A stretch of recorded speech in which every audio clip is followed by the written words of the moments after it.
What is up, guys? Welcome to my review for Arrow Season 7 Episode 18, titled Lost Canary, which is the Birds of Prey inspired episode that we were promised back, or like just a couple months ago, where they said that they're going to have a Birds of Prey episode, even though this isn't really the Birds of Prey, because the Birds of Prey in the comics is mainly Black Canary, Huntress, as well as Batgirl, while here they just tripled Black Canary, had 3 of them, and as well as Felicity, basically replacing the Oracle version of Barbara Gordon. It's not really a Birds of Prey, but it is kind of, it's a version of it, and they even called it the Birds of Justice. And aside from the fact that it's not really Birds of Prey, I did really enjoy it. I think these 3 characters, not so much Felicity. I think that Laurel, Dinah, and Sarah really actually were pretty enjoyable together, and the scenes together that they had were kind of a lot of fun. And I like the story of the episode too, which is that the characters of the Birds of Justice, or whatever you want to call them, are trying to forcibly redeem Laurel, which it seems like she doesn't want to redeem herself at this point. It's basically the conclusion to her redemption arc, the conclusion to her basically just becoming the Black Canary and Laurel Lance that they killed off back in Season 4, and even though it has taken 3 seasons, which is kind of ridiculous, it could have just taken 1 episode by saying Flashpoint changed it, but I do think that the fact that they actually redeemed this decision, they redeemed the show in that decision, even though it did kind of ruin parts of 3 different seasons, although Season 5 didn't really feel affected by it all that much, I do think that they did a good job at redeeming Laurel as a character, and I do think that the Birds of Prey as a team, not really Felicity, but Dinah, Laurel, and Sarah, and the 3 Canaries as a team is actually a lot of fun. And actually, I really like the fight scenes in this episode. This episode had particularly good fight scenes, especially for the 3 Canaries. So the fight scene at the beginning with Laurel that I thought is really good, and a fight scene later where Laurel and Dinah and Sarah all team up at the end against Shadow Thief and her gang of people, whoever they were. That was also a really good fight scene. So even in the fight scenes,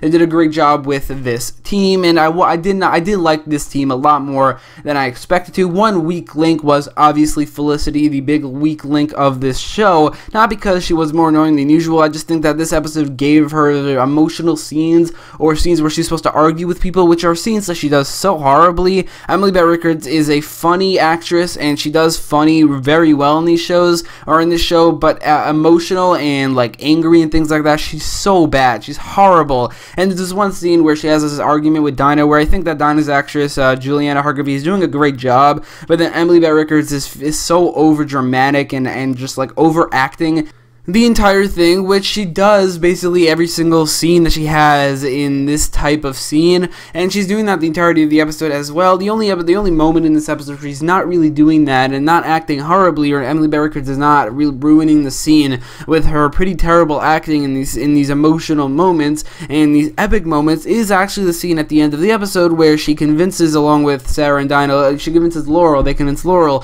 to not do what she's doing and just stray away from the life of crime that she's gone back into in this episode. That was a pretty awesome moment in spite of Felicity, and I mean, Felicity was not bad in that moment at all. Emily Beth Rickards kind of was a good actress in that moment. It's just the conversation with Dinah earlier where she ruined what could have been a pretty great scene, and it was a great scene whenever the camera was on Dinah. So aside from Felicity obviously being the weak link of this group, it was definitely still a pretty fun group and made for a pretty great main storyline of this episode.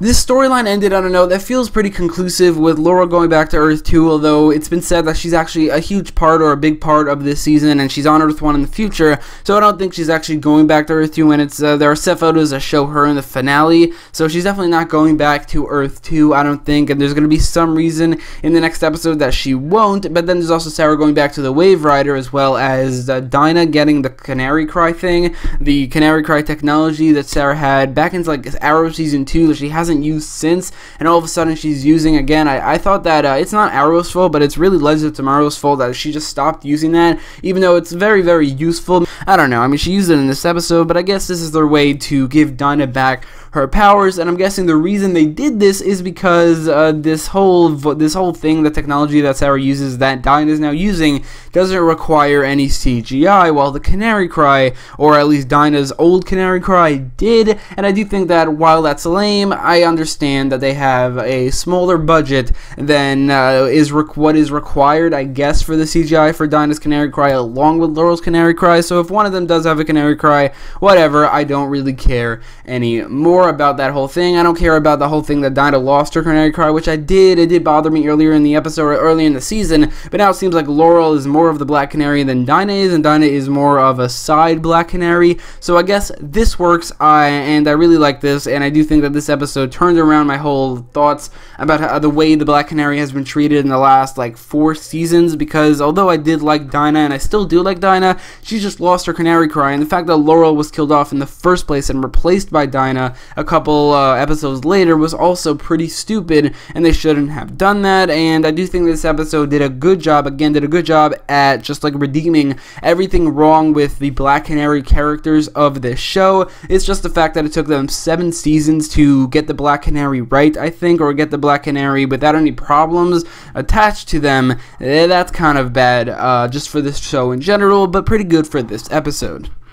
The side storyline of this episode has to do with the main storyline of the season, which is a storyline that feels so background to whatever is the other storyline of any given episode. Like this one in particular, the main storyline was the Birds of Prey storyline, not the one with Oliver Diggle where they're investigating who killed Emiko's mom in order to turn her against the Ninth Circle, the main villains of the season. And then in the season finale, we're all much more interested and excited into everything to do with the Monitor and whatever the deal is in that finale, which is going to probably be revealed in that finale, as opposed to the big fight between Team Arrow and the Ninth Circle, or Green Arrow and Red Arrow, or Oliver Queen and Emiko Queen, because it's just not interesting, and they might be the worst main villains of the season, or of the show so far, especially since they've barely appeared. And I think this episode, although it doesn't bother me that much, because I did genuinely really like the main storyline of this episode, but the fact that it's so background, especially in this late into the season, it definitely, I don't think will end well for this season. But the actual storyline to do with Oliver Diggle investigating who killed Emiko Queen's mom, turns out it is, I guess, Kodiak. They came to that conclusion. Kodiak, who's never been called Kodiak, just Bear, but it is Kodiak, one of the members of the Longbow Hunters, a group of assassins that were initially, I guess, I thought were going to be the main villains of the season, but I probably shouldn't have thought that, because I was very wrong about that. And then after just like 6 episodes of them appearing, or appearing like 3 times, they disappeared for a very long time, 12 episodes in like 6 months where they have not appeared, and now Kodiak has returned for this episode as apparently the man, or a part of the group that killed Emiko's mother, which will inevitably turn Emiko against the Ninth Circle. So I guess I'm also wrong about the fact that the Red Arrow is the main villain of the season, and it is indeed Dante. And my general opinion about this storyline is that it was pretty mild compared to the main storyline. It felt very secondary, which it was, but again, I don't like the fact that the main storyline of the season is secondary to this side storyline. There should be a side storyline, especially, or really only, it's so close to the end of the season. There are only 4 episodes left after this one, 19, 20, 21, and 22, so there's not really a lot of time to build up and conclude this storyline. But the actual storyline in this episode was okay, not great. There were no real standout moments, and I didn't really love any of it, so it was a storyline that I think that, again, it progressed the main storyline of the season, but it did in the background of the 18th episode of 22 episodes of the season, and I really do not like that aspect of this season, as well as like similar seasons to this. I don't think they should do this. I think that the fact that they did this so late in the season is completely wrong, and I think because of that, the Ninth Circle are going to end up being easily the worst villains of this show.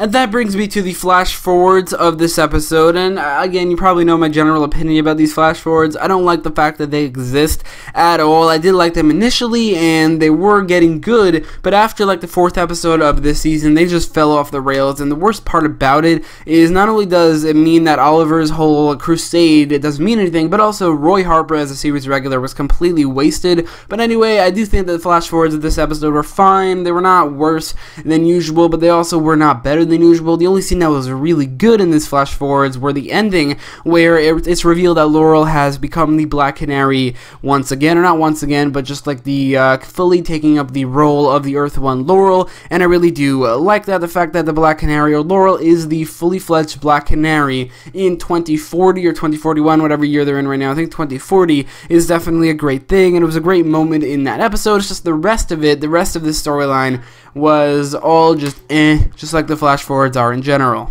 In conclusion, I think that the main storyline of this episode, which takes up mainly... So, in conclusion, I think that the main storyline of the episode, which takes up like maybe 80% of this episode's runtime, is really, really great. I'm not gonna say I loved it, because I don't think I loved it, but I do think I really, really liked it. I really enjoyed it. I really liked the chemistry between these characters. There were a lot of great moments. I think also the music, like I think they made a new Birds of Prey soundtrack music like in the background, and I thought that was really great, especially like the moment where Laurel turned on Shadow Thief. There were a lot of great fight scenes, and it kind of redeemed Black Canary as a character and the show's use of her, although it's a little bit too late for a lot of this show, especially like everything to do with Oliver Queen and Laura Lance, or Donna Laura Lance, or Donna Drake, any of them, just those two being in a relationship. It's definitely too late, so parts of Black Canary cannot be redeemed, but I do think this episode definitely redeemed parts of it, and I am very grateful for that. The other two storylines of flash forwards, not really that great, although it's not worse than usual, and the investigation with Oliver and Diggle, as well as Kodiak appearing, was also not a great one, but considering the main storyline of the episode was great, and it took up like most of the episode, like 80%, means that this episode is a great episode, so I will give it a 9 out of 10. But anyway, thanks for watching.